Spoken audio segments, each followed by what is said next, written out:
Students, क्या कभी आपने ऑब्जर्व किया कि हमारी स्कल में कुछ इस तरह के स्ट्रक्चर्स हैं जिनसे हम वाकिफ ही नहीं हैं, जिनके बारे में हमें ठीक से पता ही नहीं है।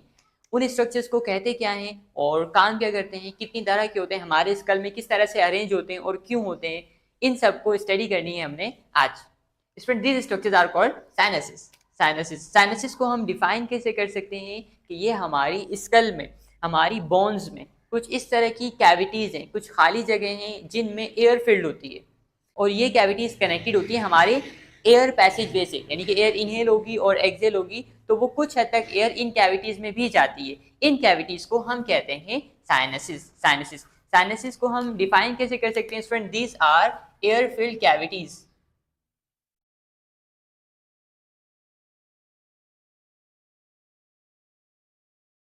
concerned with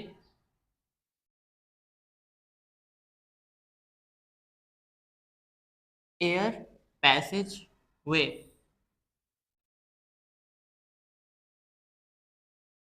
concern with air passage way, air filled cavities, ठीक है। ये कहाँ पर होंगे? मैंने इस स्टार्टिंग में स्टूडेंट्स इन्हें हम ऑब्जर्व नहीं कर सकते। क्यों ऑब्जर्व नहीं कर सकते? क्योंकि ये एक्सटर्नली नहीं है, दीज आर इंटरनली, ठीक है। इंटरनली है, बोन्स के अंदर कैविटीज है, उन कैविटीज को हम कहते हैं साइनसेस। नॉर्मली तो इनके अंदर एयर ही होती है, लेकिन स्टूडेंट कभी ऐसी कंडीशन होती है, सर फ्लू होता है तो यहाँ पर एक फ्लूइड फील हो जाता है, तो फिर हमें, आपने नोट किया होगा ना, कभी हमें सर मतलब फ्लू हो जाए या फीवर हो जाए तो हमें सर इस तरह से भारी फील हो रहा होता है। वजह क्या है? क्योंकि यहाँ पर ये इन कैविटीज में एयर के बजाय क्या फील हो जाता है? वो फ्लूइड फील हो जाता है, ठीक है। स्टूडेंट्स, ये काम क्या कर रही हैं? कुछ फंक्शंस परफॉर्म कर रही हैं स्टूडेंट। फर्स्ट फंक्शन, फंक्शंस,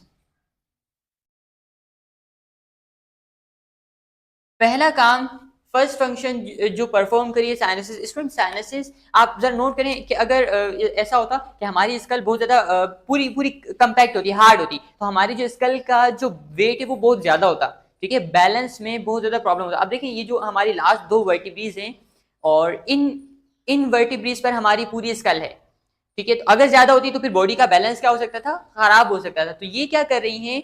ये साइनसेस एम्प्टी स्पेस प्रोवाइड, यानी कि हमारे स्कल के वेट को कम कर रही हैं, ठीक है। आप जरा नोट करें, आप जरा मतलब इमेजिन करें कि अगर ऐसा होता कि यहाँ पर भी सॉलिड बोन होती तो ये हमारी स्कल हार्ड हो जाती है, जबकि बॉडी का बैलेंस क्या हो जाता? डिस्टर्ब हो जाता। तो ये क्या कर रही है स्टूडेंट? पहला काम, ये लाइट कर रही है, लाइटनिंग द स्कल, ठीक है। स्कल को क्या कर रही हैं? लाइट कर रही हैं, ठीक है। हैवी होता है, लेकिन इनके होने की वजह से वो क्या होता है? लाइट होता है। स्टूडेंट, सेकंड फंक्शन, सेकंड और थर्ड फंक्शन बड़ा इंपॉर्टेंट है। वो क्या कर रही है स्टूडेंट? इस ये साइनसेस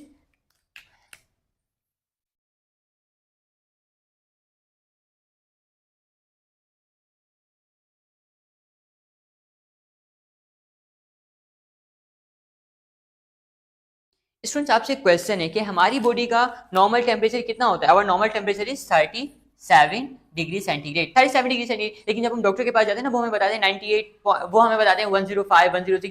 वैसा नहीं होता है डिग्री सेंटीग्रेड वाला टेम्परेचर ही बढ़ जाए, नहीं, ये नहीं होता, बल्कि वो टेम्परेचर अलग है, दैट इज 98.6 फ़ारेनहाइट, ठीक है। दोनों का सेम यूनिट, जैसा हम कहते हैं ना कि kilometre, 1 kilometre is equal to 1000 metre, ठीक है। 1 किलोमीटर इज इक्वल टू नहीं 1 kilometre is equal to 100 centimetre, ठीक है। इस तरह से हम बताते हैं, इस तरह से वैल्यू बताते हैं। तो मतलब यूनिट एक ही है, लेकिन अलग अलग क्वांटिटीज में हमने डिवाइड किया हुआ है। तो इस तरह से या तो हम फ़ारेनहाइट में कहेंगे तो फिर 98.6, अगर हम डिग्री सेंटीग्रेड में कहते हैं तो ये कितना होता है? 37 डिग्री सेंटीग्रेड, ठीक है। हमारी बॉडी का टेम्परेचर कितना होता है? 37 डिग्री सेंटीग्रेड, ठीक है। ये नॉर्मल टेम्परेचर है, ये माइंड में रखना है स्टूडेंट, 98.6।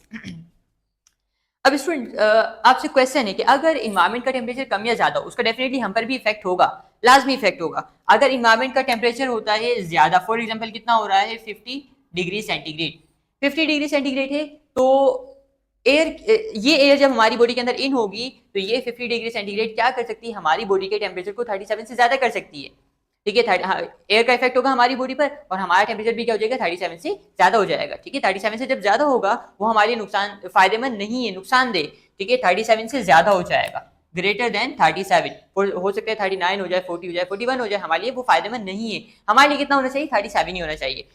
या फिर स्टूडेंट, एक और कंडीशन भी है, एक और कंडीशन भी है कि अगर टेम्परेचर कम हो जाए 5 degree centigrade, for example 5 degree centigrade या 10 डिग्री सेंटीग्रेड, 10 डिग्री सेंटीग्रेड, ये एयर अगर हमारी बॉडी में आ रही है ये भी हमारे लिए फायदेमंद नहीं है, ठीक है। ये एयर अगर हमारी बॉडी में आ रही है ये भी हमारे लिए फायदेमंद नहीं है, ठीक है। वैसे स्टूडेंट एक वक्त में एक ही प्रोसेस होगा, या तो एयर का टेम्परेचर ज्यादा होगा या कम होगा, ठीक है। लेकिन यहाँ पर हमने क्या किया, दोनों डिवाइड करके हमने दो पार्टीशन में डिवाइड कर दिया कि ये कंडीशन भी पढ़ रहे हैं एट अ टाइम और ये कंडीशन भी पढ़ रहे हैं। स्टूडेंट इसमें चांसेस क्या है कि हमारा टेम्परेचर 37 से ज्यादा हो जाए, इसमें चांसेस क्या है कि हमारा टेम्परेचर 37 से कम हो जाए, ठीक है। इस सिंबल का मतलब होता है ग्रेटर देन, इस सिंबल का मतलब होता है लेस देन। तो स्टूडेंट ना ही हमारी ये वाली कंडीशन फेवरेबल है और ना ही हमारी ये वाली कंडीशन फेवरेबल है। तो अब क्या किया जाए स्टूडेंट्स, एयर तो है, एयर का टेम्परेचर भी वेरिएबल है, 37 होता फिर तो कोई मसला ही नहीं था, लेकिन एयर का टेम्परेचर क्या है, वेरिएबल है, कभी कम हो रहा है कभी ज्यादा हो रहा है। तो हम क्या करते हैं स्टूडेंट्स, हमारी बॉडी क्या करती है, जब एयर गुजरती है, ठीक है, फॉर एग्जांपल ज्यादा टेम्परेचर वाली एयर गुजर रही है, बहुत ज्यादा गर्मी का मौसम है तो एयर का टेम्परेचर भी बहुत ज्यादा है, तो ये एयर जब हमारी बॉडी से गुजरती है तो ये गुजरती है हमारी साइनसेस से भी, ठीक है। वैसे तो एयर पैसेज वे है, external nostril, nasal cavity, internal nostril, pharynx, trachea, लैरिंग्स, bronchi, ठीक है, वो सब आपने पढ़ा था एयर पैसेज वे रेस्पिरेटरी सिस्टम में, शायद लेक्चर नंबर 2 था या 2 या 3 था, 3 था, लेक्चर नंबर 3 इससे प्रीवियस लेक्चर में। तो वहां पर हमने कंप्लीट एयर पैसेज वे पढ़ा था ना, एक्सटर्नल नोस्ट्रिल से एयर जाती है पूरी एल्वुलाई तक, ठीक है, वहां पर फिर गैसियस एक्सचेंज होता है। फिर स्टूडेंट अब उसके टेम्परेचर को बैलेंस करने के लिए वो कुछ एयर कहां पर जाती है, हमारी साइनसेस में भी जाती है, एयर जाएगी साइनसेस में, और साइनसेस में क्या होता है, एयर का टेम्परेचर को मिनिमाइज कर दिया जाता है, इक्वल कर दिया जाता है किसके, 37 डिग्री सेंटीग्रेड के। इसका फायदा क्या होगा कि इस टेम्परेचर को, ये टेम्परेचर हमारी बॉडी के लिए नुकसानदेह नहीं होगा। तो ये 50 डिग्री सेंटीग्रेड है, इसको कितना कर दिया जाएगा, 37 डिग्री सेंटीग्रेड, ठीक है। ये एयर जो हमारी बॉडी, वैसे ये बाहर नहीं किया जाता, बॉडी के अंदर किया जाता है साइनसेस में, एयर पैसेज वे में, ठीक है। तो ये टेम्परेचर कितना हो जाएगा, 37, और हमारा टेम्परेचर भी कितना रहेगा, 37 ही रहेगा, चेंजिंग नहीं आएगी, ठीक है। और अगर कम हो टेम्परेचर, ठीक है, फॉर एग्जांपल बहुत कोल्ड एयर हो, तो कोल्ड एयर भी अगर जब लंग्स में जाएगी तो वो हमारे लिए फायदेमंद नहीं हो सकती, हमारे लंग्स का टेम्परेचर, हमारी बॉडी का टेम्परेचर भी क्या हो सकता है, कम हो सकता है। तो हमारी बॉडी क्या करती है, हमारी एयर पैसेज वे और हमारी साइनसेस क्या करती है, जब वो एयर गुजरती है हमारे एयर पैसेज वे से या साइनसेस से, तो वो टेम्परेचर 10 से कितना हो जाएगा, 37 हो जाएगा, ताकि वो एयर हमारी बॉडी के नॉर्मल टेम्परेचर पर आ जाए और हमारा जो इंटरनल टेम्परेचर है वो डिस्टर्ब ना हो, ठीक है स्टूडेंट। तो ये दूसरा काम क्या कर रही है, साइनसिस टेम्परेचर को बैलेंस कर रही है। पहला काम स्कल के वेट को लाइट कर रही है, ठीक है, और दूसरा काम ये क्या कर रही है, दूसरा काम ये क्या कर रही है कि टेम्परेचर को मेंटेन करिए। इनहेल एयर जो होगी उसके टेम्परेचर चाहे कम हो या ज्यादा हो, लेकिन जब वो इस पैसेज से गुजरती है तो टेम्परेचर क्या हो जाता है, कम हो जाता है, ठीक है। तो ये क्या करिए स्टूडेंट, मेंटेन टेम्परेचर,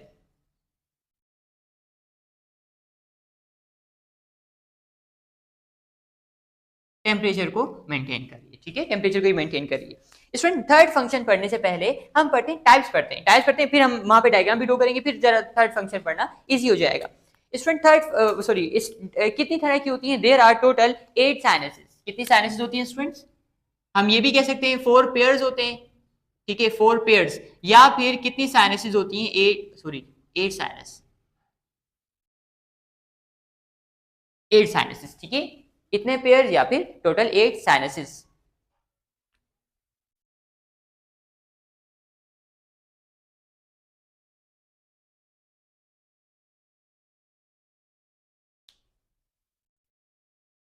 स्टूडेंट्स ये अरेंज किस तरह से होंगी, देखें कुछ जो होंगे तो 4 तरह के ना, 4 पेयर हैं, चारों 4 हैं, 8 हैं, तो 4 पेयर हैं, ठीक है, मतलब अगर हम कहते हैं एक पेयर, वन पेयर मींस 2, तो 8 होंगी, ठीक है, टोटल 8 है, लेकिन कितने पेयर की फॉर्म में अरेंज है, 4 pair, arrange in 4 pairs.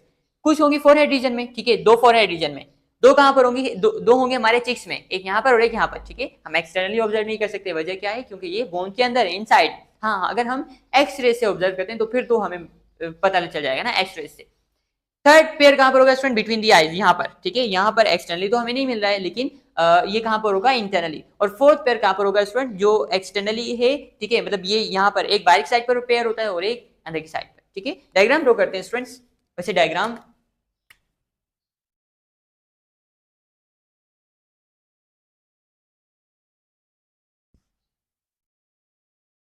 Students एक रफली हमने डायग्राम ड्रॉ की है। स्टूडेंट जो 4 हेड रीजन में हो, ठीक है, मतलब ये किस तरह से, ये ऊपर वाला हिस्सा है और दूसरी साइनसेस यहाँ पर है।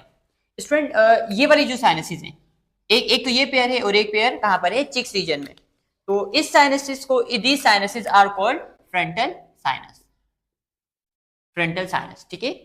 तो ये फ्रंटल का मतलब ये 4 हेड रीजन, यहाँ पर जो बोन होती है, ठीक है, जब स्कल पढ़ा होगा, स्कल हमने पढ़ा था तो वहां पर भी हमने ये पढ़ा था, इस बोन को हम कहते हैं फ्रंटल बोन। यहाँ पर ब्रेन की भी एक लोब होती है, उसे हम कहते हैं फ्रंटल लोब। ठीक है, और यहाँ पर जो बोन होती है उसे हम कहते हैं फ्रंट, यहाँ पर जो साइनस होती है उसे हम कहते हैं फ्रंटल साइनस। जो चिक्स में होती है, फ्रंट चिक्स की बोन को हम कहते हैं मैक्सिलरी बोन्स, मैक्सिलरी बोन। तो यहाँ पर जो साइनसेस होती हैं, these are also called maxillary sinus,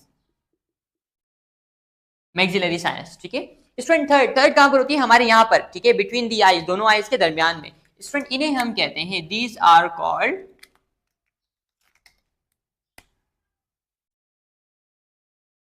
these sinuses are called ethmoid sinus, ethmoid sinus। Fourth one जो कहां पर होगी स्टूडेंट? इसके बैक साइड पर। ठीक है, वैसे हम यहाँ पर 3 डायमेंशनल तो ड्रॉ नहीं कर सकते, लेकिन एथमोइड कहां पर होगी? फ्रंट साइड पर, और स्फिनोइड कहां पर होगी? इसके बैक साइड पर। जैसे हमने जब रेस्पिरेटरी सिस्टम पढ़े थे तो हमने कहा था यहाँ पर 2 ट्यूब्स होती हैं, फ्रंट साइड पर ट्रैकिया और इसके बैक साइड पर कौन सी होती है? एसोफेगस। ठीक है, तो ट्रैकिया फ्रंट साइड पर, एसोफेगस बैक साइड पर। इसी तरह से ही एथमोइड और स्फिनोइड भी फ्रंट साइड पर रहेगी, इसके बैक साइड पर। स्टूडेंट जो बैक साइड पर है, it is called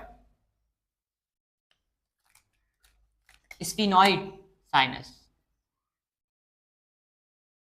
sphenoid sinus. ठीक है, तो इसमें ये चार तरह की साइनस होती है। फ्रंटल साइनस जो कहां पर होगी? फोरहेड रीजन में, और एथमोइड साइनस जो कहां पर होगी? बिटवीन द आईज, स्फिनोइड इसके बैक साइड पर एथमोइड के, और मैक्सिलरी साइनस कहां पर होती है? चिक्स रीजन में। ठीक है स्टूडेंट, थर्ड फंक्शन क्या परफॉर्म करिए जब एयर पास होती है? स्टूडेंट्स आपने एक चीज नोट की होगी कि अगर कभी गर्मी का मौसम बहुत ज्यादा होता है तो एयर बहुत ज्यादा ड्राई होती है, बिल्कुल ड्राई। ठीक है, वो ड्राई एयर हमारे लिए बहुत ज्यादा नुकसानदेह हो सकती है। आपने सुना होगा हीट स्ट्रोक के बारे में ना, 2015 में और 16 में बहुत ज्यादा हीट स्ट्रोक था, बहुत ज्यादा टेम्परेचर अप हुआ, 53 था या फिर 55 डिग्री सेंटीग्रेड तक टेम्परेचर बढ़ गया था, तो हीट स्ट्रोक बहुत ज्यादा हो रहा था। तो जब भी ऐसी कंडीशन हो, एयर बिल्कुल ड्राई हो जाए, तो जब इस एयर को हम इनहेल करते हैं तो साइनसेस क्या करती हैं? वाटर वेपर्स को ऐड करती हैं। यहाँ पर म्यूकस मेम्ब्रेन्स होती हैं, ठीक है, म्यूकस मेम्ब्रेन जो क्या करती हैं? वाटर वेपर्स को ऐड करती हैं। वाटर वेपर्स को ऐड कर देंगी तो फिर जब ये एयर हमारे लंग्स तक जाती है तो हमारे लंग्स क्या करते हैं? वहां पर कोई नुकसान नहीं होता, ड्राई एयर हमारे लंग्स को डैमेज नहीं करती, ना ही वहां पर डिहाइड्रेशन कॉज करती है। ठीक है, तो ये क्या करें स्टूडेंट्स? ये एक और काम कर रही हैं कि ये ऐड करती हैं, वाटर वेपर्स को ऐड करती हैं, ऐड या वाटर वेपर्स को ऐड करिए, या हम ये भी कह सकते हैं कि मॉइस्चराइज कर रही है इनहेल्ड एयर को।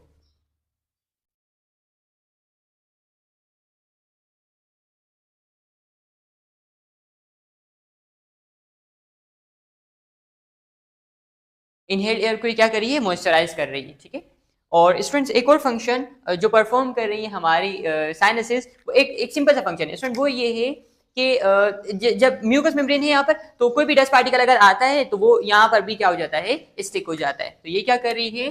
ट्रैप कर रही है dust particle, traps dust particles and bacteria, ठीक है स्टूडेंट्स। तो ये क्या क्या काम कर रही है? एक तो लाइट स्कल के वेट को लाइट कर रही है, और बॉडी के टेम्परेचर को मेंटेन नहीं कर रही है, बल्कि किसके टेम्परेचर को मेंटेन कर रही है? जो एयर हम इनहेल कर रहे हैं। और मॉइस्चराइज कर रही है, जो अगर एयर बहुत ज्यादा ड्राई हो तो उसमें वाटर वेपर्स ऐड कर रही है साइनसेस में जो म्यूकस मेम्ब्रेन्स है। और ये क्या करती है? जो भी डस्ट पार्टिकल आ रहा है उसे ट्रैप कर रही है।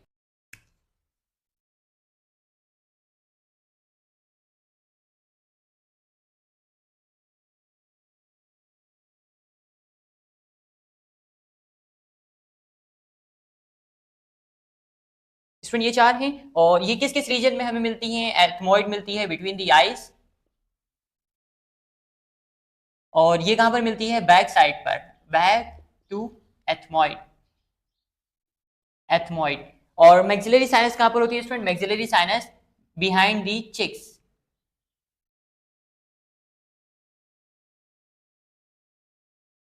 में। ठीक है, फ्रंटल कहां पर होती है? ये होती है फोरहेड रीजन, ठीक है स्टूडेंट्स। अपने स्टूडेंट्स के लिए एक छोटी सी अनाउंसमेंट कर रहा हूँ कि आपको कोई भी क्वेश्चन हो, बायोलॉजी से रिलेटेड कोई भी क्वेश्चन, इवन कि जो हमारा टॉपिक कंटिन्यू हो, फॉर एग्जांपल रेस्पिरेटरी सिस्टम और नर्वस सिस्टम अभी कंटिन्यू है, या स्केलेटल सिस्टम हमारा कंप्लीट हो गया, तो अगर प्रीवियस लेक्चर से भी कोई भी क्वेश्चन हो तो आप लेक्चर अच्छे से देख लें, देखकर उसे पूछ सकते हैं। ठीक है, और या फिर आपका अगर कोई और टॉपिक भी हो, आप उससे भी क्वेश्चन कर सकते हैं, और फिर नेक्स्ट वीडियो में मैं उसका आंसर करूँगा।